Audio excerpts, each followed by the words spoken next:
Hello, BookTube. I have a wonderful tag. I was tagged by Miranda Hayes on her channel, and she describes how the idea for the tag came to her and kept her awake until it was done. And I see why, because it's wonderful. It's the animal book tag. I have it here on my phone, uh, which links animals to book categories.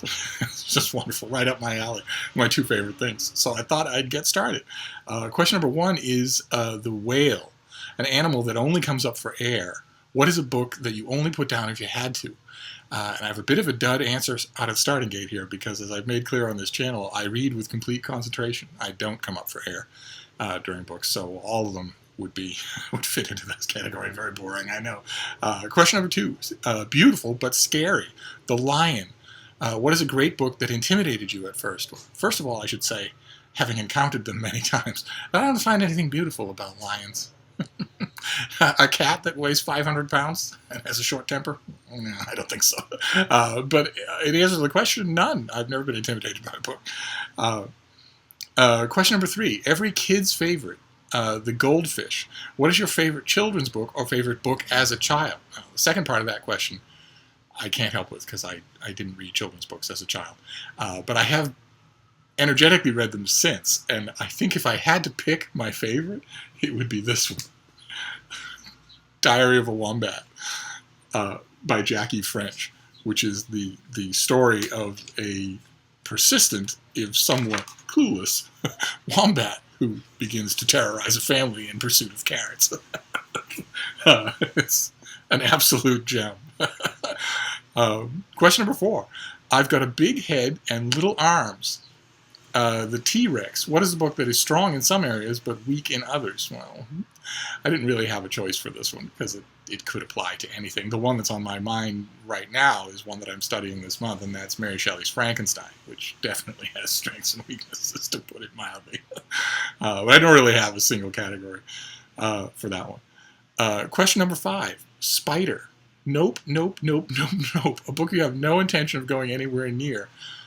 For me, it's not really a single book as it is a category of book. Every once in a while, I will get a book in the mail from a publicist that I know from a mile off I just will not get anything out of. The example that I got just the other day was this, Jay Kenner's Hottest Mess, with a, smudged lipstick heart on the cover. Dallas Sykes has a reputation. He is known for his parties, his money, and the countless women on his arm. Yet the Dallas I know is a different man. Darker, smarter, and unbearably sexy. Just one look from him can leave me breathless. The anticipation of his touch can make me lose control. I would have to guess this is going to be fairly brainless, telegraphic pornography. And, I don't have anything against pornography, but you got to work for your for your effect. So something like that I get occasionally in the mail. I want to steer clear of them. I usually end up at least dipping my toe in, but reluctantly. Question number six. The animal that repeats others, the mockingbird. What is your favorite adaptation or retelling? And my God, the candidates are endless. The one I picked for today, though, is one I think I've mentioned on this channel before. It's Kim Newman's Anno Dracula. A great Victorian novel that takes as its premise the idea that Bram Stoker's novel, Dracula, in which a Carpathian vampire comes to England, buys land in England, tries to start a race of vampires in England. In Anno Dracula, that novel is viewed as fiction in the double sense of the word.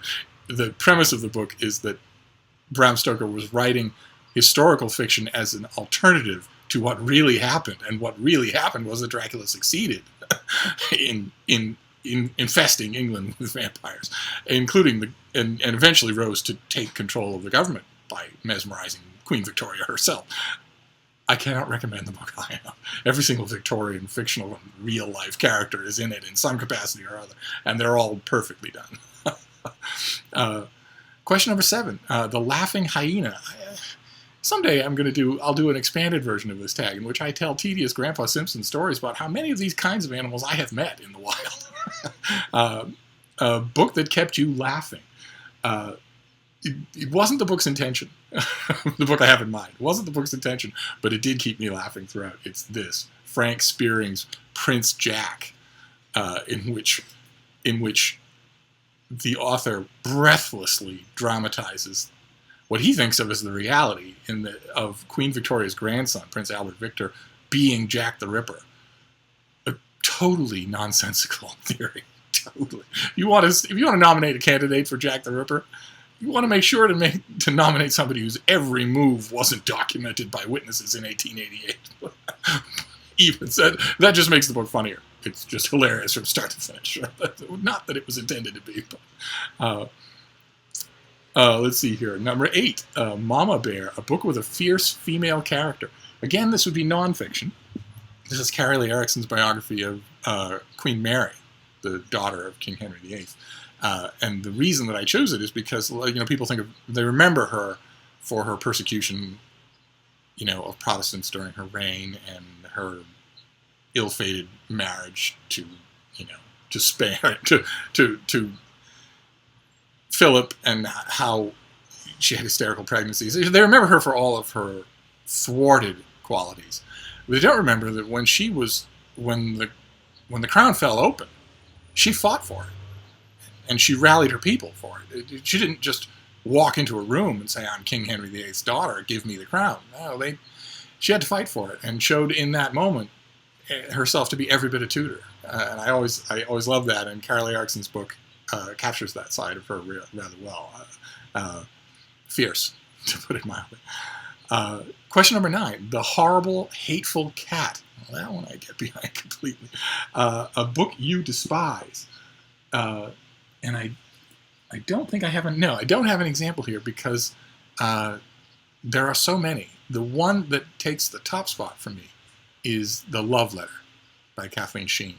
I don't have a copy of it here because it almost physically repulses me when I think about it. There's not a single thing in that book, not a single thing on a single page that's any good. In fact, most of it is just actively awful. So it gets my nomination for the very worst book of all time. And question number 10, we're at the end here. Man's Best Friend, The Dog. A book by somebody you know. I have 2 candidates here. The first one is a novel. It's called Under the Small Lights by John Cotter. It's a contemporary work of contemporary fiction that you would love if you read it. It is mesmerizingly readable. If you want a book about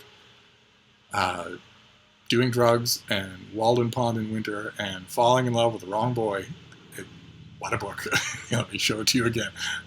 Under the Small Lights by John Cotter. And the other one is, I have an abridgment here because the whole set would be too big to hold up on camera. It's The Two Ocean War by Samuel Eliot Morison, which is his condensation of his multi-volume work on the American Navy during World War II. It's utterly delightful. Reads like a novel is the stereotypical way of putting it. He always used to hate that phrase because he always used to think that good fiction should be said to read like history. What are you going to do? But I highly recommend it. And those are just 2.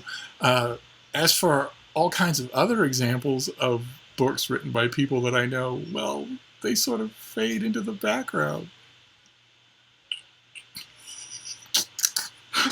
And that's it. That is the animal book tag. And I will leave the people I tag below. I have to mull on it a bit, but I have some candidates in mind.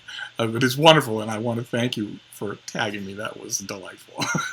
And I'll see you all later, Book 2. Thank you.